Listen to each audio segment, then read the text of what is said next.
The Story of the Moth. Out of the stories told by Doña Chedora to her favorite son Jose, that of the young moth made the profoundest impression on him. On the story of the moth, Rizal thought that the creature's death was justified because he believed that to sacrifice one's life to one's ideals is worthwhile.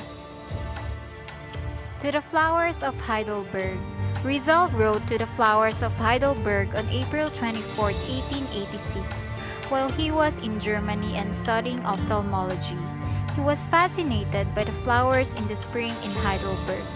This poem is his exuding love for his native land, a love that which has grown in intensity as he traveled from country to country. Martyrdom at Bagumbayan. The death ruffles of the drums filled the air. Above the drum beats, the sharp command, "Fire!" was heard, and the guns of the firing squad barked.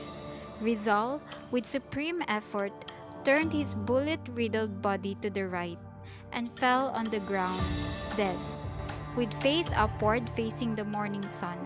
It was exactly 7:03 in the morning, aged 35 years, 5 months, and 11 days. Exile in Dapitan.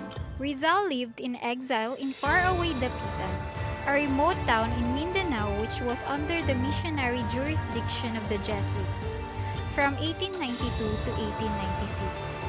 This 4-year interregnum in his life was tediously unexciting, but was abundantly fruitful with varied achievements. El Filibusterismo published in Ghent. On September 18, 1891, the second novel of Dr. Jose Rizal, El Filibusterismo, written in Spanish and a sequel to Noli Me Tangere, was published in Ghent, Belgium. Jose Rizal's visit in the USA. Rizal first saw America on April 28, 1888. His arrival in this great country was marred by racial prejudice. He kept notes of what he observed during his trip from San Francisco to New York. Medical studies at UST.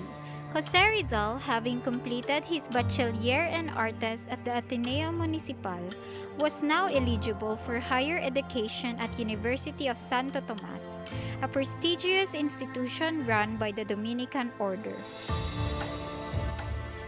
Rizal in London.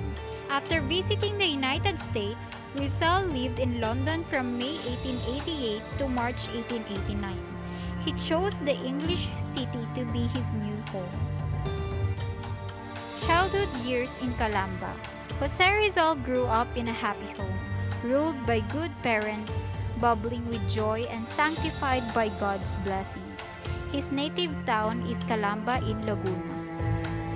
Noli Me Tangere in Berlin.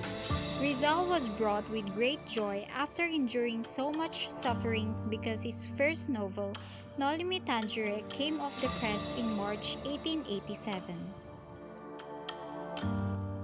The Rizal home.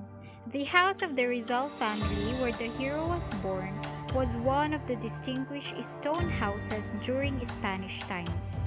An original 2-story Spanish colonial-style house in Calamba, Laguna. The first romance of Rizal.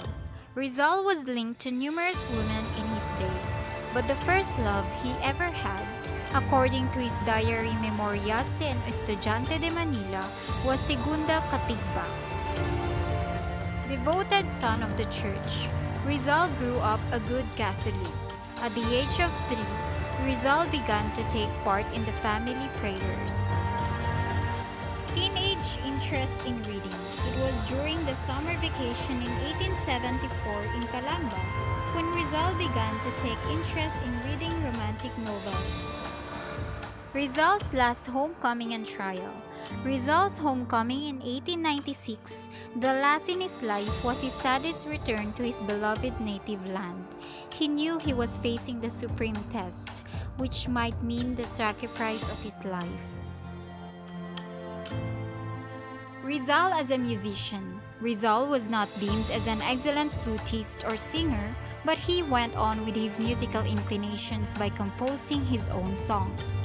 Most of the songs were his poems that were set to music. The hero's first teacher.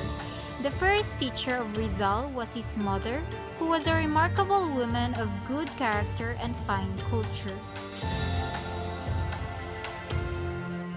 Paris to Berlin. After completing his studies in Madrid, Rizal went to Paris and Germany to specialize in ophthalmology. Scholastic triumphs in Ateneo de Manila. Rizal topped all his classmates in all subjects and won 5 medals at the end of the school term. Rizal's first visit in Paris. During his first summer vacation in Madrid, Rizal went to Paris, gay capital of France. He spent the whole day walking around and observing the beautiful cities.